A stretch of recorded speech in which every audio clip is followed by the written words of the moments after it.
কৃষক হচ্ছে অন্নদাতা, তাই রাজ্য, জাতীয় এমনকি আন্তর্জাতিক স্তরেও বর্তমান সরকার কৃষকদের গুরুত্ব দেয়। আগে কোনো সময় ত্রিপুরা থেকে বিদেশে মধু রপ্তানি করা যায়নি। বর্তমানে বিদেশে রাজ্যের মধু প্রেরণ করা হচ্ছে, তার কৃতিত্ব অ্যাপিওদের। সোমবার প্রথমবারের মতো বিদেশে যাচ্ছে রাজ্যের মধু। অর্গানিক চাষের ক্ষেত্রে ত্রিপুরার রাজ্য অনেকটা এগিয়ে গেছে। বর্তমান রাজ্য সরকার অর্গানিক চাষের উপর গুরুত্ব দিয়েছে। বর্তমানে রাজ্যে 47,000 কৃষক এই অর্গানিক চাষের সাথে যুক্ত। সোমবার রাজধানীর এক বেসরকারি হোটেলে আয়োজিত বায়ার সেলার মিটে অংশগ্রহণ করে এই কথা বলেন কৃষিমন্ত্রী রতনলাল নাথ। তিনি আরও জানান, এই আন্তর্জাতিক বায়ার সেলার মিটে বিশ্বের বিভিন্ন দেশ থেকে বায়াররা অংশগ্রহণ করেছে। 9টি দেশ থেকে 21 জন আন্তর্জাতিক বায়ার এসেছে।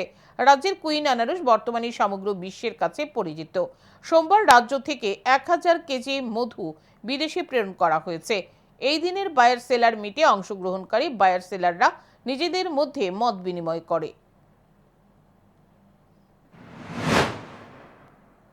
প্রমাণিত হয়েছে যে ইয়েস, এখানকার যারা অর্গানিক আইটেম এটা হলো সার্টিফাইড, এবং আমাদের এপিডি হেল্প করছে, টিসবদা হেল্প করছে, এবং অন্যরা হেল্প করছে, সেন্ট্রাল গভর্নমেন্ট হেল্প করছে। তো এইটা যে এই জন্য আজকে আমরা এখানে এই প্রথম, আমি ব্যক্তিগতভাবে অত্যন্ত খুশি যে আজকে এমন একটা দিনে 1 মেট্রিক টন মানে 1000 কেজি হানি আজকের দেশের বাইরে যাচ্ছে।